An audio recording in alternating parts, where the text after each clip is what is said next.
দোয়া করেছেন। একাধিক দোয়া হাদিসে সাব্যস্ত হয়েছে। তার ভিতরে একটা হলো আসসালামু আলাইকুম আহলাদ দিয়ারি মিনাল মুমিনিন ওয়াল মুসলিমিন ওয়া ইন্না ইনশাআল্লাহু বিকুম লালাহিকুন আসআলুল্লাহ লানা আও নাসআলুল্লাহ লানা ওয়া লাকুমুল আফিয়া। তিনি দোয়া করেছেন, সালাম দিয়েছেন এবং বলেছেন যে আমাদের জন্য এবং আপনাদের জন্য আমরা আল্লাহর কাছে ক্ষমা চাচ্ছি। কোথাও তিনি বলেছেন যে আপনারা গেছেন, আমরা আপনাদের পরে আসছি। এইভাবে রাসূলুল্লাহ সাল্লাল্লাহু আলাইহি ওয়াসাল্লাম দোয়া করেছেন।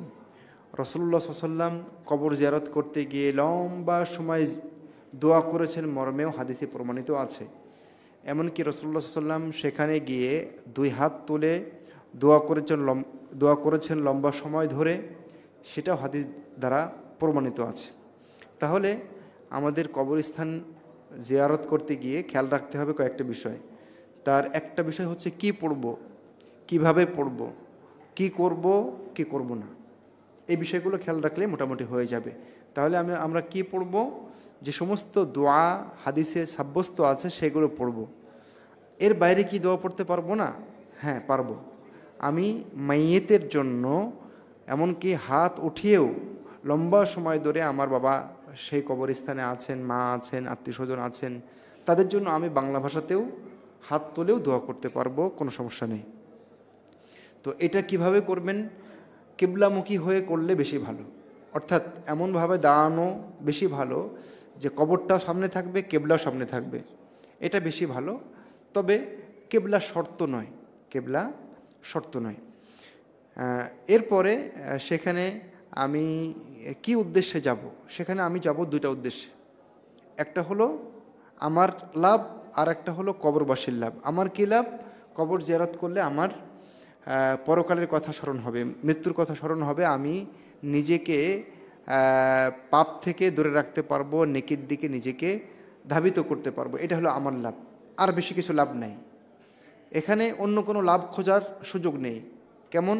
অনেকে গিয়ে মৃত ব্যক্তির কাছে যায়, সেখানে গিয়ে নিজের উদ্দেশ্য পূরণের জন্য যায়, এগুলো করা যাবে না। তখন লাভের জায়গায় কি হয়ে যাবে? উল্টা গুনাহ হয়ে যাবে। আচ্ছা, এরপরে আমি কবর জিয়ারত নিয়ে একটু বিস্তারিতই কথা বলছি, এই কারণে যেটা নিয়ে অনেকের ধোঁয়াশা আছে, অস্পষ্টতা আছে, সেজন্য একটু ক্লিয়ার করার চেষ্টা করছি। আচ্ছা, সেখানে গিয়ে এই দুইটা উদ্দেশ্য, একটা হলো আমি নিজের জন্য দোয়া করব, আর একটা হচ্ছে কবরবাসী যারা, তারা আমাদের দোয়ার খুব মুহতাজ, তাদের দোয়ার খুব প্রয়োজন, খুব দরকার, কারণ তাদের আমল এখন বন্ধ। সেজন্য আমার দোয়াটা তাদের কি হবে? কাজে দিবে। তো এই দুটো উদ্দেশ্যে আমরা কবর জিয়ারত করতে যাব। আচ্ছা, ওখানে গিয়ে আমরা 3 বার কুল হুয়াল্লাহু আহাদ, 10 বার কুল হুয়াল্লাহু আহাদ, 5 বার দুরূদ শরীফ ইত্যাদি ইত্যাদি যে সমস্ত সিস্টেম আছে এগুলো করব না, কারণ এগুলো হাদিস দ্বারা সাব্যস্ত নেই। আল্লাহ রাসূল দোয়া করেছেন, যে দোয়া করেছেন, যেভাবে করেছেন ততটুকু করব। কোনটা কোন বার কতবার, এগুলো সিস্টেম আমরা হাদিসে পাচ্ছি না। আমরা খুঁজছি, যদি পাই আমরা আমল করতে আগ্রহী। যদি কারো জানা থাকে আমাদেরকে দলিল সহ দিবেন, দলিলের বাইরে আমল করা যায় না। এরপরে যদি কেউ সেখানে গিয়ে মানে নিজের কোনো ফায়দা চায়, যেমন মৃত ব্যক্তি কিছু দিবে এরকম বিশ্বাস ইত্যাদি, তাহলে সেটা শিরিক, ছোট শিরিক, বড় শিরিক, কুফর, ছোট কুফর, বড় কুফর পর্যন্ত হয়ে যেতে পারে অবস্থা ভেদে। সুতরাং সে সমস্ত জায়গা থেকে বা সেই সমস্ত অবস্থা থেকে আমাদেরকে দূরে থাকতে হবে। কবরস্থানে গিয়ে দোয়া করার সময় খেয়াল রাখবেন, সেখানে জামাতবদ্ধভাবে দোয়া করবেন না। আপনি একাকী হাত তুলে দোয়া করবেন যত সময় পারেন, কোনো সমস্যা নেই। অনেকেই গিয়েছেন, সবাই নিজের মতো করে করবেন, ঠিক আছে? জামাতবদ্ধ হবে। কবরস্থানে দোয়ার কোনো প্রমাণ আমরা পাই না। আল্লাহু তাআলা আ'লাম। আশা করছি কবর জিয়ারতের নিয়ম সম্পর্কে আমি সংক্ষিপ্ত হলেও আপনাকে বলতে পেরেছি। ফরজ সালাত ব্যতীত অন্যান্য সালাতে নিজের ভাষায় কিছু চাওয়া যাবে কি? প্রথম কথা হচ্ছে বাংলা বানান, নিজের ভাষায় কিছু চাওয়া যাবে কি, এখানে কয়ে দীর্ঘিকার হবে না, কয়ে রস্বীকার হবে। ঠিক আছে? যারা আপনারা বাংলা সম্পর্কে জানেন তারা জানেন, যখন উত্তর মাথা নাড়িয়ে দেওয়া যায় তখন হবে মানে কয়ের শিকার, আর যখন মাথা নাড়িয়ে বা ইশারা করে দেওয়া যায় না, এক কথায় দেওয়া যায় না, হ্যাঁ না বলে দেওয়া যায় না, তখন হবে রয়ে দীর্ঘিকার। যেমন আপনি কি দুপুরে খেয়েছেন, এই কিতে রস্বীকার হবে, আপনি বলতে পারবেন। যদি বলা হয় আপনি দুপুরে কি খেয়েছেন, তখন আপনি হ্যাঁ না করলে আপনাকে পাগল বলবে, আপনাকে বলতে হবে ভাত খেয়েছি, সাথে এই ছিল। এই হলো বাংলার পার্থক্য। তো যাই হোক, ওটা একটু বলে দিলাম। তো ফরজ সালাত ব্যতীত অন্যান্য সালাতে নিজের ভাষায় কিছু চাওয়া যাবে কি না, এ মর্মে ওলামায়ে কেরামের ভিতরে দুটো মত পাওয়া যায়। কেউ কেউ বলেছেন যে ফরজ সালাত ব্যতীত অন্যান্য সালাতে সাজদাই শেষ বৈঠকে নিজের ভাষায় দোয়া করা যায়। তবে আমার কাছে মনে হয় যে আমরা যদি জাওয়ামিউল কালিমগুলো, অর্থাৎ আল্লাহ রাসূল সাল্লাল্লাহু আলাইহি ওয়াসাল্লামের যে ব্যাপক অর্থবোধক দোয়াগুলো যদি মুখস্থ করে নেই কয়েকটা, আমার মনে হয় সেইগুলো পড়লে বেশি নিরাপদ হবে। বাংলা না বলে সেই দোয়াগুলো পড়লে বেশি নিরাপদ হবে এবং আমরা মতভেদের ঊর্ধ্বে থাকতে পারবো। যেমন একটা ধরেন খুবই কমন দোয়া, রব্বানা আতিনা ফিদ দুনিয়া হাসানা ওয়া ফিল আখিরাতি হাসানা ওয়া কিনা আযাবান নার। এখানে দুনিয়ার ভালো, পরকালের ভালো, জাহান্নাম থেকে মুক্তি, এক কথায় আল্লাহ রাসূল মহান রব্বুল আলামিন কোরআন মাজিদে আমাদেরকে শিখিয়েছেন। এমনকি কোরআনিক দোয়াগুলো আপনি সালাতে পড়তে পারবেন। কোরআনিক দোয়া যেমন এটা, রব্বির হামহুমা কামা রব্বায়ানি সগীরা, রব্বানা যালামনা আনফুসানা ইত্যাদি কোরআনিক দোয়াগুলো আপনি সালাতে সাজদাতেও পড়তে পারবেন, কোনো সমস্যা নেই। তো আমার পরামর্শ হলো জায়েজ, যদিও কেউ কেউ বলেছেন, কিন্তু আরবি ভাষার দোয়াগুলো, অর্থাৎ আল্লাহ রাসূল সাল্লাল্লাহু আলাইহি ওয়াসাল্লামের শেখানো দোয়াগুলো, কোরআন মাজিদের দোয়াগুলো যদি আমরা পড়ি কিছু মুখস্থ করে নিয়ে, তাহলে বেশি নিরাপদ হবে। আল্লাহু আলাম। আর চেষ্টা করবেন, কেন পারবেন না, তাই না? এই দোয়া তো আমাদের মুখস্থ করা উচিত। কত সময় কত দিকে নষ্ট করছি, এখানে যদি একটু সময় ব্যয় না করি, এটাই তো আসল সময়। এরপরে সালাতের শুরুতে বিসমিল্লাহ বলা যাবে কি? এখানে সেই একই কি, এখানে কিন্তু রস্বীকার হবে। হ্যাঁ, সালাতের শুরুতে বিসমিল্লাহ বলা যাবে কি? সালাতের শুরুতে কেন বিসমিল্লাহ বলবেন? এটা যখন কেরাত করবেন আপনি, ওই সময় সূরা ফাতিহা যখন পড়বেন, তখন আউযু বিল্লাহি মিনাশ শাইতানির রাজিম বিসমিল্লাহির রহমানির রহিম পড়ার পরে সূরা ফাতিহা পড়বেন। ওখানে আছে বিসমিল্লাহ। তবে শুধু বিসমিল্লাহ না, পুরো বিসমিল্লাহির রহমানির রহিম। আপনারা জানেন যে কোরআন তেলাওয়াতের সময় বিসমিল্লাহির রহমানির রহিম পুরোটাই পড়তে হয়, কিন্তু অন্যান্য ক্ষেত্রে সাধারণত খাওয়ার সময়, পান করার সময় শুধু বিসমিল্লাহ বলতে হয়। আল্লাহু তাআলা আ'লাম। আরেক ভাইয়ের প্রশ্ন, পৃথিবীতে চাঁদ একবারে ওঠা শুরু হয়, তাছাড়া মিডিয়া ও প্রযুক্তির যুগে চাঁদ ওঠার তথ্য পাওয়া অত্যন্ত সহজ এবং সঠিকভাবে নিরূপণ করা যায়, তাহলে সৌদি আরবের সাথে মিল করে একসাথে কেন রমাদান শুরু করা যাবে না? জাতীয়ভাবে সাহাবায়ে কেরামের সুন্নাহ 20 রাকাত সালাতের উপর ঐক্যমত হয়েছেন, আপনাদের সিদ্ধান্ত জানতে চায়। আপনার দুইটা প্রশ্ন। প্রথম প্রশ্ন হচ্ছে চাঁদ দেখা নিয়ে, এবং আপনি বলেছেন যে চাঁদ এখন দ্রুত খবর পাওয়া যায়, তাহলে আমরা কেন ওটার প্রতি আমল করব না?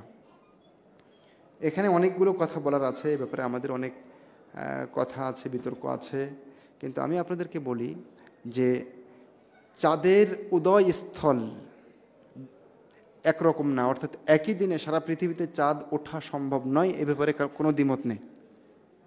এ ব্যাপারে কোনো দ্বিমত নেই।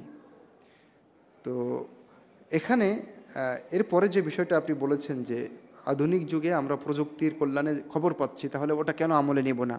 ইবনে ওমর বললেন যে তারা আন্নাসু আল হেলালা, লোকজন চাঁদ দেখতে লাগলেন, দেখার চেষ্টা করলেন, কিন্তু কেউ দেখলেন না। আমি চাঁদ দেখলাম, ও আখবরতুন নবী সাল্লাল্লাহু আলাইহি ওয়াসাল্লাম, এবং আল্লাহ রসুলকে বললাম। আল্লাহ রসুল এটা আমলে নিলেন এবং লোকদেরকে সিয়াম রাখতে বললেন। সামা ওয়া আমারা আন্নাস বিসিয়াম, আল্লাহ রসুল এটা আমলে নিলেন। তাহলে আমরা সৌদি আরবের চাঁদ দর্শন আমলে নেব কিনা, কেন নেব না, তাই না? এই হলো প্রশ্ন। এখানে প্রথম যে বিষয়টা থেকে যায় সেটা হলো চাঁদ সৌদি আরবে এবং বাংলাদেশে একই দিনে ওঠা সম্ভব কিনা, এটা হলো প্রশ্ন। একই দিনে ওঠা সম্ভব না, তাহলে সৌদি আরবের চাঁদ দর্শন আমাদের জন্য প্রযোজ্য হবে কিনা? অর্থাৎ আমি একটু আগে বললাম যে চাঁদ সারা পৃথিবীতে একই দিনে ওঠা সম্ভব নয়, বরং 2 থেকে 3 দিন লাগবে সারা পৃথিবীতে চাঁদ দেখতে। এই ব্যাপারে কারও কোনো দ্বিমত নেই। তো এখন যে অঞ্চলে চাঁদ উঠেছে আর যে অঞ্চলে দেখা আজকেও ওঠা সম্ভব নয়, তারা কি ওই অনুযায়ী আমল করবে কিনা, সেটা হলো একটা প্রশ্ন। এবং সেটাই কিন্তু এখানে এসছে যে সৌদি আরবের সাথে আমরা সিয়াম কেন শুরু করব না। তো আমি এখানে কয়েকটা কথা আপনাকে বলি যে সওম, রোজা যেটাকে আমরা বলছি, ঈদ, এগুলো শুধুমাত্র ব্যক্তিগত ইবাদত না, এগুলো সামাজিক ইবাদতও বটে, রাষ্ট্রীয় ইবাদতও বটে। এ কারণে আল্লাহ রাসূল বলেছেন আস-সাওমু ইয়াওমা ইয়াসুমুন নাস ওয়াল ফিতরু ইয়াওমা ইফতিরুন নাস ওয়াল আদহা ইয়াওমা ইউদাহিন নাস। সেদিন সিয়াম শুরু হবে যেদিন লোকজন করবে। তার মানে এটা সামাজিকভাবে সবাইকেই করতে হবে। এই জন্য একটা ফতোয়া আছে, আমি ইনশাল্লাহ আজকে কথা বলবো, ওইসব ফতোয়া নিয়েও কথা বলবো। সেটা হলো এই, যদি কোনো এলাকার একজন চাঁদ দেখে ফেলে, চাঁদের খবর পাওয়া তো দূরের কথা, চাঁদ দেখে ফেলে, নিজের চোখে দেখেছে, কিন্তু সেই এলাকার সরকার, সমাজ তার চাঁদ দর্শন গ্রহণ করেনি, তাহলে এখন এই লোকটা কী করবে? এই লোকটাকেও সিয়াম ছেড়েই থাকতে হবে চাঁদ নিজে দেখার পরও। কেন? কারণ এটা সামাজিক একটা ইবাদত, সবাই মিলেই করতে হবে, সেজন্য আলাদা বিচ্ছিন্ন হয়ে করার কোনো সুযোগ নেই। তো যদি এটা হয়, তাহলে খবর পেয়ে আপনি কিভাবে রমাদান শুরু করবেন, অথচ আপনার সমাজ, আপনার রাষ্ট্র সেটা আমলে নেয়নি? কথা বোঝা গেছে কি? তো সামাজিক যে সিস্টেম, সেটাও এই ক্ষেত্রে নষ্ট করা যাবে না। তারপর আপনাকে বলবো যে আপনি কেন সৌদি আরবের সাথে নিজেকে বাঁধছেন। আপনি বলতে পারতেন যে যেখানেই চাঁদ প্রথমে দেখা যাবে সেই অনুযায়ী আমি সিয়াম রাখবো, তাই না? এটা বলতেন, আপনি তো সেটা বলেননি। আপনি বলেছেন সৌদি আরবের সাথে। সৌদি আরবের সাথে কেন? কখনো কখনো সৌদি আরবের আগেও চাঁদ দেখা যায়, বিশেষ করে আমেরিকার সম্ভবত আলাস্কা অঞ্চলে সর্বপ্রথম চাঁদ দেখা যায় সাধারণত। তাহলে আপনি সেটার দিকে কেন বলছেন না যে চাঁদ যেহেতু ওখানে দেখা গেছে, মিডিয়ার কল্যাণে আমরা এখানে পাচ্ছি, তাহলে সেই অনুযায়ী আমরা সিয়াম রাখবো। আচ্ছা, এরপরে কথা হচ্ছে যে একই চাঁদ দর্শন অনুযায়ী ইসলামের কোনো যুগে কি সারা পৃথিবীর মানুষ একই সাথে সিয়াম এবং ঈদ করেছে? উত্তর না। আপনি বলতে পারেন তখন তো মিডিয়া ছিল না। তখন আমি বলবো তাহলে তো ঈদুল আজহাটা কমপক্ষে বৃহত্তর আকারে করা সম্ভব ছিল, কারণ ঈদুল আজহাতে কয়দিন সময় পাওয়া যায়? না, 10 দিন সময় পাওয়া যায় না, প্রায় 9-10 দিন সময় পাওয়া যায়। তো সেই সময়ের কোনো খলিফা কর্মচারীদেরকে বলেননি যে তোমরা ঘোড়া নিয়ে চলে যাও, 10 দিনে যত দূর যেতে পারবা খবর দেবা যে অমুক দিন চাঁদ উঠেছে, সেই অনুযায়ী সবাই সিয়াম রাখবো। এরকম কোনো নির্দেশনা আমরা কিন্তু পাইনি। তো আলাকুল্লি হাল ভাই, একই দিনে সবার সিয়াম রাখা, ঈদ করা আসলে সম্ভব নয়, এটা বাস্তবেও সম্ভব নয়। এখন প্রশ্ন হচ্ছে, যদি আমাদের সরকার প্রথম চাঁদ দর্শন, সেটা সৌদি আরবে হোক বা অন্য কোথাও হোক, যদি সেটা মেনে নেয় এবং পুরো দেশে সেটা ঘোষণা হয় এবং সেই অনুযায়ী করে, তাহলে সেক্ষেত্রে একটা সুযোগ থাকে।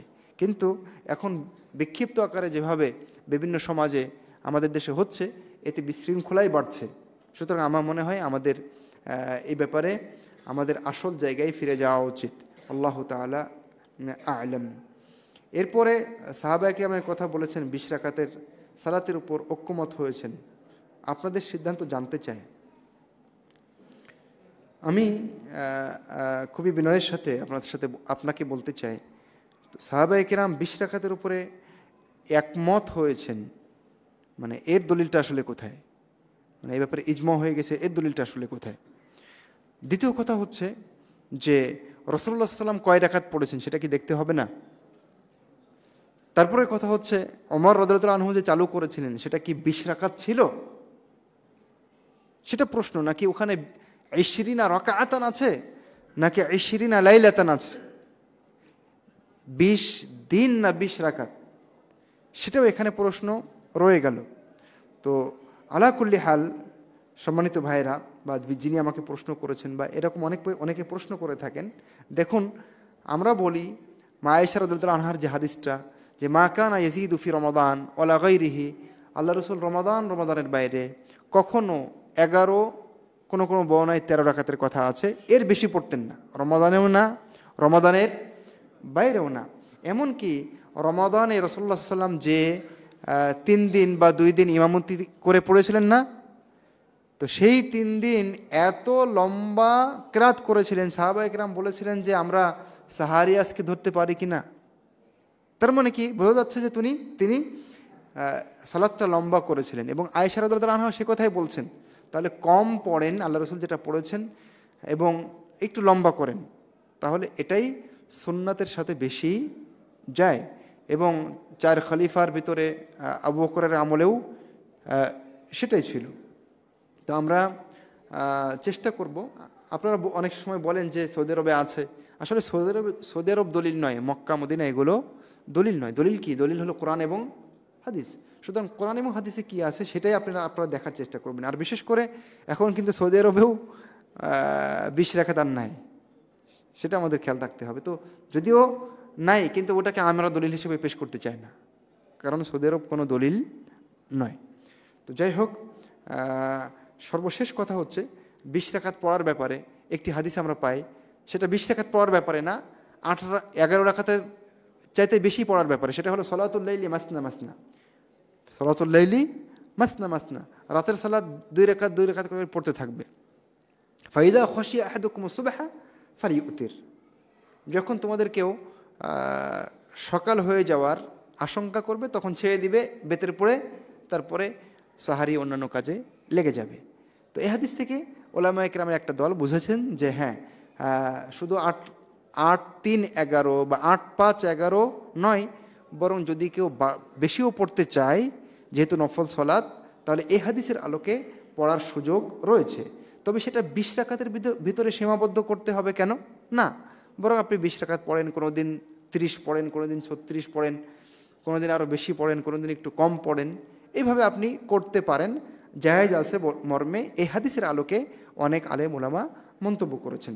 তো যাই হোক, আলাকুল্লি হাল, আমরা যদি নির্দিষ্ট রাকাতে সীমাবদ্ধ থাকতে চাই তাহলে 11 বা 13 রাকাতে সীমাবদ্ধ থাকাই উচিত, যেহেতু আল্লাহ রসুল সাল্লাল্লাহু আলাইহি ওয়াসাল্লাম এর বাইরে পড়তেন না। আর সর্বশেষ কথা হচ্ছে যে তারাবির সালাতটা নফল সালাত, ঠিক আছে, এবং এটা যদি কেউ নাও পড়ে তাহলে তার মানে ইনশাল্লাহ গুনাহ হবে না এবং সিয়ামও হয়ে যাবে, ঠিক আছে। তো এমন একটা বিষয়কে কেন্দ্র করে আসলে আমরা অনেক হার্ড লাইনে অনেক সময় চলে যাই, মারামারিতে চলে যাই, অনেককে বিদাতি বলে ফেলি। আমার মনে হয় এই জায়গা থেকে আমাদের একটু সতর্ক থাকা দরকার, দূরে থাকা দরকার। যারা 20 রাকাত পড়েন আলহামদুলিল্লাহ, সমস্যা ইনশাল্লাহ নাই, তবে মাঝে মাঝে কম বেশি করেন, তাহলে সলাতুল লাইলি মাসনা মাসনা এই হাদিসের আলোকে আপনি থাকবেন। আল্লাহু আলাম। আর মাঝে মাঝে 8 রাকাতও পড়িয়েন রাসূলের এই হাদিসের মহব্বতে, ঠিক আছে। কোরআনের একাধিক আয়াতে বলা হয়েছে যে আল্লাহর কথার বা বিধানের কোনো পরিবর্তন নাই। আবার দেখা যায় যে কোরআনে অনেক আয়াত মানসুখ করা হয়েছে বা এর চেয়ে উত্তম আয়াত আনা হয়েছে। বুঝিয়ে বললে খুশি হব। আল্লাহর সব বিধান একরকম নয়, ঠিক আছে। আল্লাহর কিছু চিরাচরিত নিয়ম আছে যেগুলোতে পরিবর্তন হয় না, কিন্তু কিছু আছে যেগুলো মহান রব্বুল আলামিন, বিশেষ করে আমলগত কিছু বিষয় যেগুলো মহান রব্বুল আলামিন বান্দার অবস্থার উপরে ভিত্তি করে একসময় দেন, আবার একসময় সেটাকে কি করে দেন, মানসুখ করে দেন। কিন্তু কিছু বিষয় আছে যেগুলো সবসময় একই রকম থাকে, সেগুলো অপরিবর্তনীয়, সেগুলো কখনোই পরিবর্তন হয় না। তবে ইবাদত সংক্রান্ত বিষয়ে, শরিয়াত সংক্রান্ত বিষয়ে কখনো কখনো মহান রব্বুল আলামিন একটা দেন, কয়দিন পরে আবার ওটাকে বন্ধ করে দেন। সেটা মানুষের অবস্থার উপরে, পরিস্থিতির অবস্থার উপরে ভিত্তি করে হয়ে থাকে। আল্লাহু আলাম। ফরজ ও ওয়াজিবের সাথে পার্থক্য বুঝিয়ে বলুন। ফরজ এবং ওয়াজিবের ভিতরে আসলে কোনো পার্থক্য নাই, যেটাই ফরজ সেটাই ওয়াজিব। হানাফি মাযহাবে একটা পার্থক্য করা হয় এরকম, আল্লাহু আলাম, যা কিছু আবশ্যক কোরআন দিয়ে সাব্যস্ত হয় তা হলো ফরজ, আর যা কিছু আবশ্যক কাজ হাদিস দিয়ে সাব্যস্ত হয় তা হলো ওয়াজিব। কিন্তু ফলাফল একই, ফরজ বলি আর ওয়াজিব বলি ফলাফল একই। ফলাফল একই মানে এটা আমাকে আপনাকে করতেই হবে, বিনা ওজরে ছাড়তে পারবো না, ছাড়লে গুনাহ হবে। ফরজের ক্ষেত্রেও যা, ওয়াজিবের ক্ষেত্রেও তা। সুতরাং ফরজ এবং ওয়াজিব এর ভিতরে দুটা ভিন্ন ভিন্ন শব্দ হলেও পারিভাষিক অর্থে কোনো পার্থক্য নেই। যেটাই ওয়াজিব সেটাই ফরজ, ফরজ যেটাই ফরজ সেটাই ওয়াজিব। আল্লাহু আলাম। আমরা কোন শ্রেণীর হাদিস অনুসরণ করব? আমরা বিশুদ্ধ হাদিস অনুসরণ করব, এটা হলো প্রথম কথা। আল হাদিস আল মাকবুলা, মকবুল হাদিস আমরা গ্রহণ করব। মকবুল হাদিসের ভিতরে সহিহ আছে, হাসান আছে, সহিহ লিযাতিহি আছে, সহিহ লিগাইরিহি আছে, হাসান লিযাতিহি, হাসান লিগাইরিহি আছে। এই সবগুলো হাদিস আমরা আমল করব। এরপরে কথা হচ্ছে সব গ্রহণযোগ্য হাদিসকে আমল করব? হ্যাঁ, যেগুলো আমলযোগ্য সেগুলো আমল করব। আমলযোগ্য বলতে অনেক হাদিস আছে যেগুলো সহিহ কিন্তু মানসুখ, অনেক হাদিস আছে যেগুলো সহিহ কিন্তু বিশেষ শ্রেণীর জন্য খাস, অনেক হাদিস আছে যেগুলো সহিহ কিন্তু আল্লাহ রাসূলের জন্য খাস, ঠিক আছে? অনেক হাদিস আছে যেগুলো মুতলাক কিন্তু অন্য হাদিস যারা সেগুলো আবার মুকায়াদ হয়ে গেছে। তো এগুলো অনেক নিয়ম আছে, সেই নিয়ম মেনেই আমাদের মানতে হবে। তবে সামগ্রিকভাবে আমভাবে আমাদের ব্রেনটা এরকম থাকবে যে সহিহ হাদিস পেলেই সেটা আমল করা যায়। বিশেষ কোনো কারণে যদি সেটা মানে আপনার জন্য প্রযোজ্য না হয় তবে সেটা ভিন্ন। আল্লাহু আলাম। কোনো ব্যক্তি যদি সুদী ব্যাংকে চাকরি করেন তাহলে ওনার বাসায় দাওয়াত খাওয়া, ওনার দেওয়া কোনো উপহার গ্রহণ করা যাবে কিনা? কেস তো জটিল। সুদী ব্যাংকে চাকরি করতে আমরা নিরুৎসাহিত করি। আমরা বলি যে সুদী ব্যাংকে চাকরি করবেন না। বিশেষ করে যে সমস্ত ব্যাংক সরাসরি সুদের কথাই বলে। কিছু ব্যাংক হয়তো বা শব্দের মারে পাচ্ছে, মুনাফা ইত্যাদির মারে পাচ্ছে, ইন্টারেস্টের মারে পাচ্ছে ফেলে। যাই হোক, তো আমার মনে হয় যে সুদী ব্যাংকে যারা চাকরি করেন তাদের চেষ্টা করা উচিত সেখান থেকে বেরিয়ে আরও স্বচ্ছ কোনো উপার্জনের দিকে যাওয়া। বাকি যিনি সুদী ব্যাংকে চাকরি করেন তার পুরো টাকাটাই হারাম কিনা এটা আমাদের এখানে দেখতে হবে। যদি তার পুরো টাকাটাই হারাম হয়, হতে পারে তার আরও কোনো ইনকাম সোর্স আছে। তো যদি তার প্রমাণ হয়ে যায় যে তার পুরো টাকাটাই হারাম সোর্স থেকে এসছে, তাহলে তার দাওয়াত খাওয়া যাবে না, তার হাদিয়া নেওয়া যাবে না। কিন্তু যদি এরকম হয় যে না আসলে মিশিয়ে আছে, এটাও আছে ওটাও আছে, তাহলে সেক্ষেত্রে তার দাওয়াত আপনি খাবেন, হাদিয়া গ্রহণ করবেন, এই নিয়তে যে আপনি হালালটাই নিচ্ছেন। আল্লাহু আলাম। আরবি হরফের সঠিক উচ্চারণ কিভাবে জানতে পারি? যেমন আমাদের সমাজে দাল, খ, বদ, কফ এগুলো এগুলো আপনি সহজ।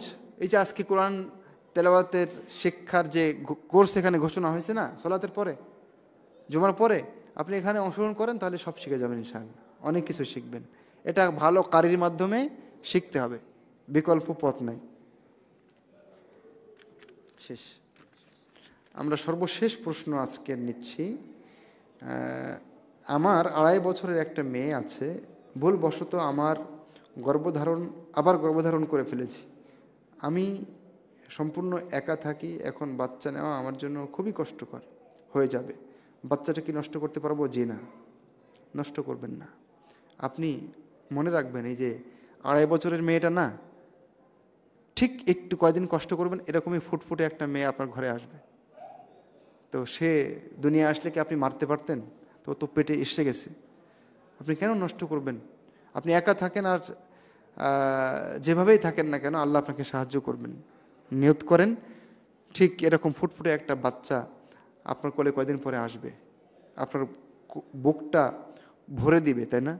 সুতরাং কেন এরকম নিয়ত করেন? আর আগেকার দিনে এই 2.5 বছর তো আপনি সময় নিয়েছেন, এত সময় তো নিত না। 1 বছর পার হয়ে গেলে আরেকটা বাচ্চা আসতো। একটা মা 10টা 12টা বাচ্চাও দিয়েছে। আমরা তো 7 ভাই বোন আলহামদুলিল্লাহ বেঁচে আছি।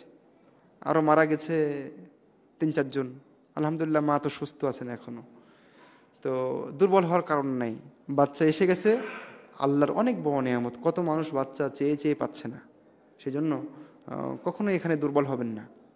হ্যাঁ, যদি জীবন বিপন্ন হওয়ার কোনো ঝুঁকি থাকে মায়ের, তাহলে সেক্ষেত্রে ডাক্তারি বোর্ড বসিয়ে যদি একাধিক ডাক্তার বলে যে না আসলে আপনার বাচ্চা নেওয়া আপনার জীবনের জন্য ঝুঁকি, আপনি মারা যাওয়ার একটা সম্ভাবনা আছে, তাহলে সেক্ষেত্রে আপনি এই সিদ্ধান্তে আসবেন। এর বাইরে আপনি যেগুলো লিখেছেন এটা এই সিদ্ধান্ত নেওয়ার কোনো প্রশ্নই আসে না। সেজন্য প্রিয় বোন আপনাকে বলছি যে একটা মেয়ে যে কত আদরের হতে পারে, আমার মেয়ে না হলে আমি হয়তো বুঝতাম না। আমার প্রথমটা ছেলে, তারপর আমার খুব স্বপ্ন ছিল যে আল্লাহ আমাকে যদি একটা মেয়ে দিতেন। আলহামদুলিল্লাহ আল্লাহ আমাকে মেয়ে দিয়েছেন পরেরটা। তো আপনার কোলও ভরে যাক, সে দোয়া করি। এই পথে হাঁটবেন না। তাহলে কথা আমরা শেষ করি। মহান রব্বুল আলামিন আমাদেরকে ক্ষমা করে দিন, আমাদেরকে বরকত দান করুন। সুবহানাকাল্লাহুম্মা বিহামদিকা আশহাদু আল্লা ইলাহা ইল্লা আনতা ওয়া আস্তাগফিরুকা ওয়া আতুবু ইলাইকা। আসসালামু আলাইকুম ওয়া রাহমাতুল্লাহি ওয়া বারাকাতুহু।